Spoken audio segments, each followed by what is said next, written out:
Praise the Lord सभी को, आप सबको शालोम और आप सबका स्वागत करता हूं मैं आप सबका भाई चेतन भाटिया, प्रभु यीशु मसीह का दास।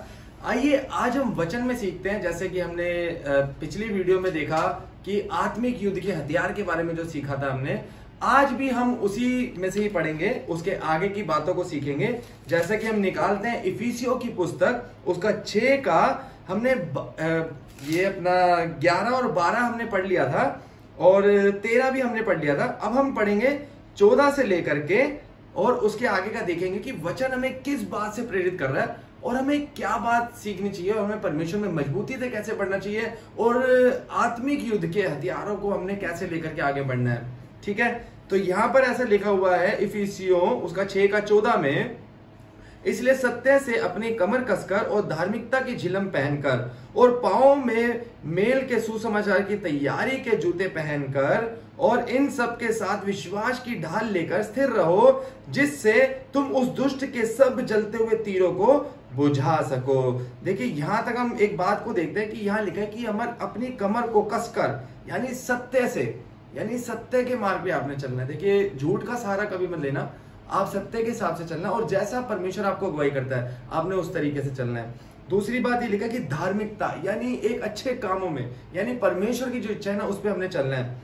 और उसके बाद लिखा कि पांव में मेल के सुसमाचार की तैयारी के जूते पहनकर, यानी हमें परमेश्वर के वचनों को हमेशा मनन करना है और लोगों तक उस वचनों को लेकर के जाना है। तो ये हमारे लिए एक अच्छी बात है। देखिए हम जब परमेश्वर के कामों में लगते हैं, यहाँ सिखाया गया है कि परमेश्वर की आज्ञाओं पे जब हम चलते हैं तो वो हमारी सुरक्षा में रहते हैं, वो हमारी प्रोटेक्शन में रहते हैं, वो हमारे हर समय मदद करते हैं। और फिर आगे कैसा लिखा हुआ है, और उद्धार, और लिखा हुआ है कि 16 में इन सब के साथ विश्वास की ढाल लेकर स्थिर रहो। यानी विश्वास की जो ढाल है, ढाल का मतलब कि जैसे पुराने समय में आप देखते थे कि लोग अपने हाथ में एक लोहे की वो चीज लेते थे, ढाल बनाते थे जिससे कि वो बच सके। ऐसी कई तरीके की ढाल होती है जिससे बचाव होता है। तो ऐसे लिखा हुआ है कि सबके साथ विश्वास की ढाल, यानी एक प्रोटेक्शन की ढाल, यानी विश्वास में मजबूती की ढाल। ऐसा लिखा कि स्थिर रहो, जिससे तुम उस दुष्ट के, यानी दुष्ट की जितनी भी बातें हैं उसको जलते हुए तीरों को बुझा सको। यानी उसके जलते हुए तीर, यानी आपके ऊपर जो सताव, जो बुराई, जो नाना प्रकार की प्रॉब्लम्स आपके जीवन में आती है उससे आप बच सको, उन तीरों को, उन जलते हुए तीरों को बुझा सको। आप केवल सच्चाई पे, आप धार्मिकता के साथ, आप विश्वास में मजबूती के साथ उसकी ढाल बना करके आगे बढ़े।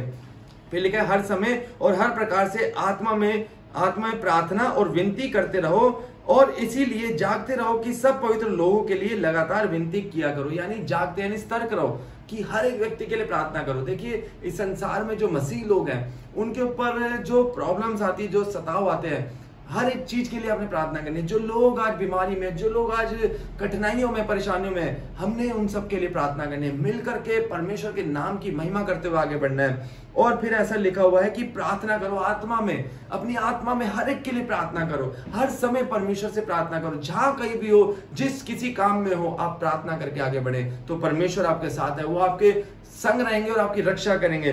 फिर अंत में ऐसा लिखा है कि और मेरे लिए भी कि मुझे बोलने के समय ऐसा प्रबल वचन दिया जाए कि मैं साहस के साथ सुसमाचार का भेद बता सकूं। यानी यहाँ पर पौलुस ने जो बात लिखी थी उसने ये बात सिखाई थी और यहाँ पर बोला था कि मेरे लिए भी प्रार्थना करो, क्योंकि वो परमेश्वर के जो सुसमाचार को लोगों तक लेकर के जाता था।